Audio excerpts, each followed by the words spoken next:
There's a series of questions that have popped up on the Twitter feed. I want to try and encapsulate them all here. We got one over here, so we'll grab that one first. So, under results for journalism 1500, you should hit all because there's quite a few questions. Appreciate that. Thank you. Perfect. Aha. Awesome. This is perfect. Thank you. So I'm going to ask the question I want to ask, and then we'll jump in. And I'll make sure there's other ones that we want to grab there. And the question is primarily directed towards probably Dr. Wilson and Maureen. Several questions have been, as a woman, how do I get into journalism? In particular, one of the questions was, how do I get into sports journalism as a woman, since it's primarily dominated by men? There's also questions, let's see here, the other one I want to make sure. As a woman, what challenges did you experience in broadcasting? So I'm going to hand those questions. Tell us about how is it to get into the industry as a woman? How do you, make your mark? How do you, do the job and do it well? I'm going to go for it. Okay. As you all know, I started my job when I was 19. I really have 3 people to thank for that, just because a lot of it is about who you know and your experience. So like combine the two, it's gonna be awesome, right? I knew that if I was getting into TV, I had to start young and start fast. Okay? I had to find key people on this campus that were gonna help me get me to where I was gonna be, and then go from there. So that was like my basis of my plan. I knew Jake Buckingham, who was already working at Channel 6, who was also a UNO grad. He's no longer working there, but anyway, he knew who I was. And then BJ Hutchman, who I was working with at UNO Television, was best friends with our HR associate at Channel 6. And it was kind of like, you should hire Maureen. So it was kind of like, that's really how I got in. I was working at UNO TV. They knew that I had a production background, that kind of thing. Basically, you need to stand out. Okay, yes, there are tons of guys who want this job. I work with all guys in my department, and I'm a senior director, and I boss them around all day long. And, it's playing the boys club. Like, I don't take crap from anyone. Anyone. The moment you let your guard down, then they're just going to walk all over you, and you're going to cry like every day. But, for me, it was just to be very strong-willed and never give up. Prove that you deserve to be there, not just because you need someone, or just because you did X amount of years at whatever station, whatever. My thing was being the best I could be, learning things to the fullest. So there couldn't be anyone that said, we should probably pass up Maureen for somebody else. No, it's never been that way with me. And I just knew from the beginning, it's like, it is tough. It is tough getting in this business. There's only so many people that get to work in it. There's only so many people that get internships, whatever. All I'm saying is learn what you can, learn all of it, learn it to 110%, and then bring your game and bring it hard. I would say that in many ways I was very fortunate, but I also worked very hard to get ahead with what I was doing in journalism. My first job, as I said earlier, was in Fort Dodge, Iowa, coming right out of college. And I think I was the first college-educated woman working in their newsroom. I don't know, there may have been some others, but the other women who worked in the newsroom when I started there, and this would have been in the late 1970s, one worked on what was, at that time was called the women's desk, writing things recipes and stuff that supposedly were going to appeal to women. We had another woman who wrote obituaries. We did have a couple of other women who covered government and various counties, and they had more of a traditional reporting types of jobs, I suppose.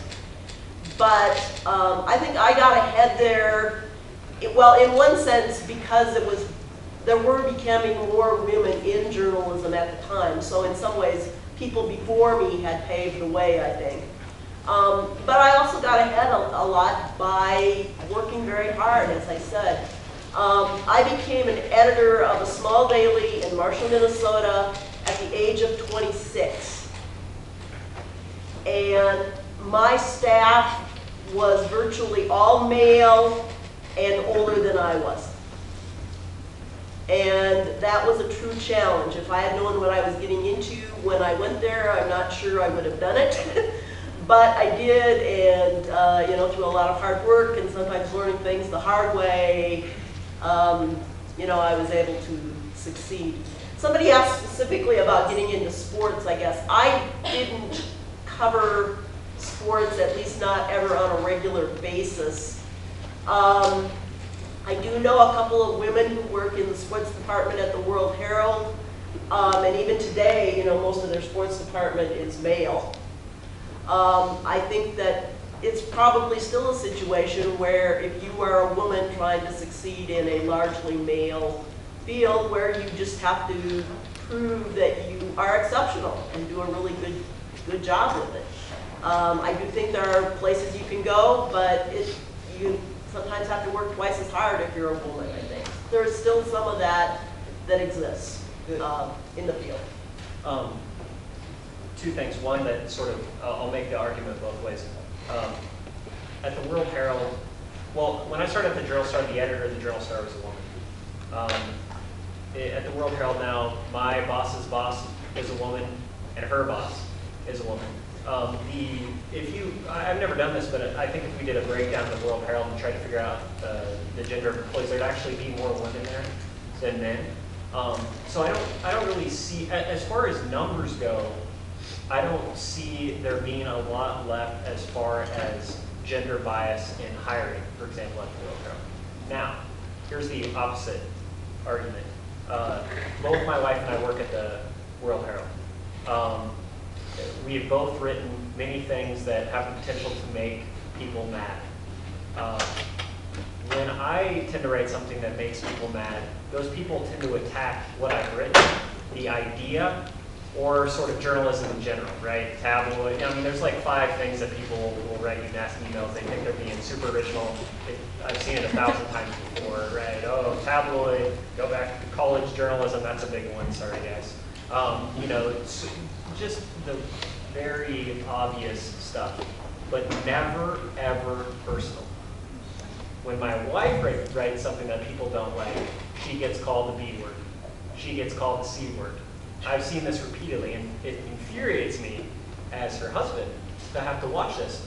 As a male, it's really instructive to see the difference in people's reaction and how sexism really comes into play in that way. And so I think, you know, my advice would be prepared for that, and